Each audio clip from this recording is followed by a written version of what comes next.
Welcome to PTP math daily class में आपका स्वागत है। मैं प्रदीप सर। आज हम क्लास लेके आए हुए हैं रेशियो ऑन प्रोपोर्शन पर, अनुपात एवं समानुपात पर। जैसा कि देख रहे हैं क्वेश्चन नंबर 1 है, यदि a अनुपात b बराबर 4:5 है तथा b अनुपात c बराबर 2:3, तो a अनुपात b अनुपात c का मान क्या होगा, ये आपसे पूछा गया है। तो इसको बनाने के लिए एक ट्रिक इस्तेमाल करते हैं, और वो ट्रिक क्या है ध्यान दीजिए। यहाँ जैसे आपके पास है a, b और c, ये कह रहा है, तो चलिए यहाँ पर लिख लेते हैं a, यहाँ पर लिखे b, यहाँ पर लिखे c। ठीक है, कोई दिक्कत नहीं है। a अनुपात b है 4:5 है, तो यहाँ पर हमने लिख दिया 4 और यहाँ पर मैंने लिख दिया 5। ये बीच में तो अनुपात है, कोई दिक्कत नहीं है। उसके बाद कहता है b अनुपात c 2:3 है। यहाँ देखिए पहला स्टेप में कहता है a अनुपात b, तो a अनुपात b में a और b की जगह पर हमने लिख दिया। दूसरा में कहता है b अनुपात c, तो b और ये c आपका है, तो b और c यदि कहा गया है तो यहाँ पर आपको लिखना होगा। तो यहाँ पर b का वैल्यू कितना 2 है, 2 लिखिए। c का वैल्यू 3 है, तो 3 यहाँ पर लिख दीजिए, कोई दिक्कत यहाँ पर नहीं है। अब इसमें से यदि देखें तो यहाँ अब हमको ट्रिक का इस्तेमाल क्या करेंगे, ध्यान से इसको देखिए। हम निकालेंगे वैल्यू a अनुपात b अनुपात c का वैल्यू कैसे निकलता है।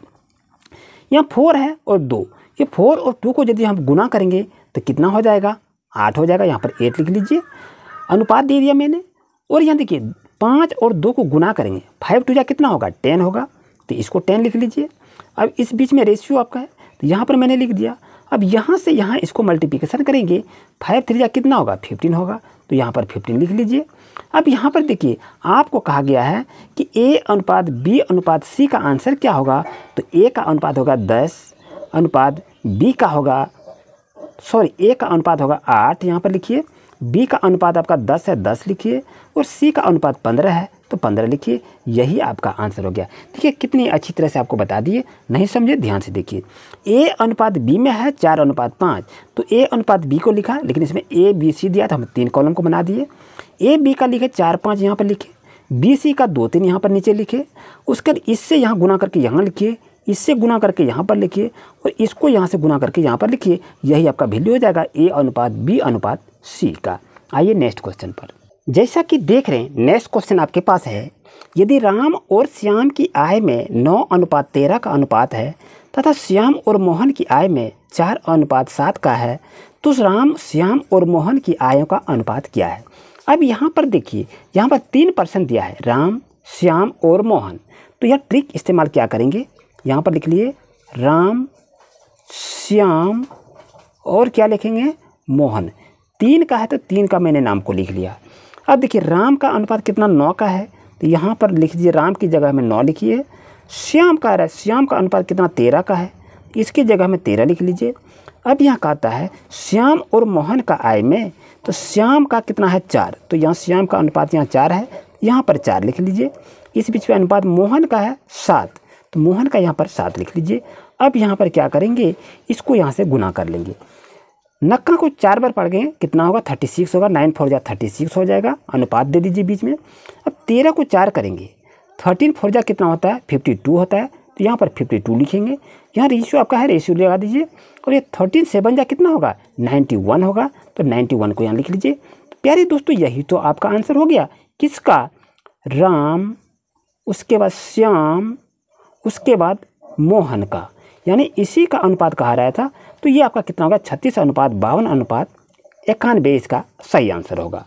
तो ये ट्रिक आपको कैसा लगा, वीडियो के पास ही कमेंट जरूर करें। जैसा कि देख रहे हैं नेक्स्ट क्वेश्चन आपके पास है, यदि गीता सुनीता, सुनीता विनीता तथा विनीता सरिता के बीच आयों का अनुपात 1:2, 2:3 तथा 5:6 हो, तो गीता की आय क्या होगी यदि कुल आय 96,000 रुपया है। तो इसको बनाने के लिए जो जो आदमी है उसको लिखिए। पहले गीता और सुनीता है, तो यहाँ पर लिख लेते हैं गीता हो गया, ये अनुपात में सुनीता है, तो यहाँ पर भी इसको लिखा जाए। और उसका कौन कौन है, विनीता देख रहे हैं, तो यहाँ भी इसको लिखा जाए कि जो जो जितना है सबका यहाँ पर नाम लिखिएगा, तो आप अच्छी तरह से इसको बना सकते हैं। उसके बाद क्या है, सरिता है, तो यहाँ भी इसको लिख दिया गया। अब यहाँ पर देखिए गीता सुनीता यहाँ पर दिया है 1:2 है, ध्यान रहे गीता सुनीता का 1:2 है, तो यहाँ पर क्या लिखेंगे, 1:2 2 को मैंने लिख लिया। अब यहाँ पर देखिए यहाँ है सुनीता और विनीता। सुनीता और विनीता का कितना है 2:3 का है, तो यहाँ पर हम लिख लेंगे 2:3 का, यानी सुनीता और विनीता का 2:3 है। सुनीता विनीता का अनुपात 2:3 है, मैंने 2:3 को मैंने लिख लिया। अब कहता है विनीता और सरिता के कितना है 5:6 है। ये विनीता आपका यहाँ है, तो यहाँ पर लिख लीजिए, नीचे में लिखेंगे। वो सरिता का कितना है 6 है। इस चीज़ को यदि आप लिख लेंगे तो आपका गलती कहीं भी नहीं होगा। लेकिन इसको बनाएंगे कैसे, इसको ध्यान से देखिए। सर्वप्रथम आप क्या करेंगे, इसको यहाँ से गुना कर देंगे तो कितना हो जाएगा 2 × 2 हो जाएगा। अनुपात लगा दीजिए, फिर 2 को 2 बार पढ़ेंगे, 2 दूनी 4 आपका हो जाएगा, कोई दिक्कत नहीं है। फिर इसको लगाएंगे तो यहाँ से इसको बनाइए, कितना हो जाएगा 2 × 6 हो जाएगा। यहाँ पर समझने में कोई दिक्कत आपका नहीं। 2 × 6 आपका गया, यहाँ से यहाँ इसको गुना किए, इसको यहाँ से गुना किए, इसको यहाँ से गुना किए, यही तो मैंने किया ना। अब यहाँ पर इसको आगे नहीं लिखना है, इसको नीचे में लिख देंगे, कोई दिक्कत नहीं है। यानी यहाँ आपका कितना हो गया 2 × 6 हो गया। इस चीज़ को यहाँ पर लिख देते हैं। अब आगे की प्रोसेस को अगर आप देखें, यहाँ कितना है 5:6, किसका विनीता और सरिता का 5:6 है, तो यहाँ पर लिख लीजिए 5:6 का है। अब इसको यहाँ से क्या करेंगे, एक स्टेप में इसको गुना यहाँ से करना होगा। तो कैसे इसको करेंगे वो भी देखते हैं। 5 को 2 बार पढ़ेंगे, कितना होगा 5 दूनी 10 हो जाएगा। अनुपात लिख लीजिए, 5 को 4 गुना करेंगे, कितना होगा 5 × 4 = 20 हो जाएगा। फिर यहाँ अनुपात है, लगा दीजिए, 6 × 5 कितना हो गया 30 हो गया, तो यहाँ पर 30 लिख लीजिए। अनुपात है, अनुपात लगाइए।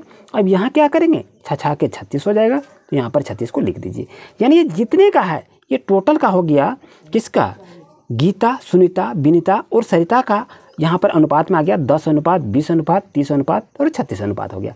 लेकिन अब इसमें से निकालना क्या है कि गीता की आय क्या होगी, यानी 1% इसका कह रहा है कि आय क्या होगा। तो इसको निकालने के लिए आपको क्या करना है, ध्यान से देखिए। तो गीता का कितना आ गया 10 आ गया, तो इसको क्या करेंगे, इसको 10 यहाँ पर लिख लीजिए, क्योंकि गीता का निकालना है। तो 10 को मैंने लिख लिया। अब करेंगे क्या 10, 20, 30 और 36, 10, 20, 30 और 36 को क्या करेंगे, सभी को आपस में आपको जोड़ देना है। जब सभी को आपस में जोड़ेंगे तो कितना होगा 30, 20, 50, 50, 10, 60, 60, 30, 90 और 6 कितना हो जाएगा 96 आपका हो जाएगा। यहाँ तक समझने में कोई दिक्कत नहीं। अब इसका देखते हैं कुल आय कितना 96,000 है। यहाँ पर क्या करेंगे गुना कर देंगे 96,000 से। यहाँ तक समझने में कोई दिक्कत नहीं। अब इसको देखिए कहाँ पर क्या क्या कट रहा है, इसको ध्यान से इसको काट देंगे और काटने के बाद क्या आएगा वो भी हम देखेंगे। जैसा कि आप यहाँ पर देख रहे हैं, अब इसको क्या करेंगे 96 × 96 00 हो जाएगा, कितना होगा 100 हो जाएगा। यहाँ पर क्या करेंगे, यहाँ पर 10 है तो 10 गुना क्या करेंगे 10 दिए 10 और यहाँ गुना 1 है तो 10 गुना 100 यहाँ पर कर देंगे। तो जब दोनों को हम गुना करेंगे तो कितना होगा 1000 आपका हो जाएगा। तो यही आपका आंसर है, किसका गीता का पूछा गया आय क्या है, तो 1000 रुपया दोस्तों इसका सही आंसर होगा। ये ट्रिक आपको कैसा लगा, अगर इसी तरह से और ट्रिक आपको चाहिए तो ज़रूर से ज़रूर कमेंट करें। Thank you for watching my video. Please like share and comment.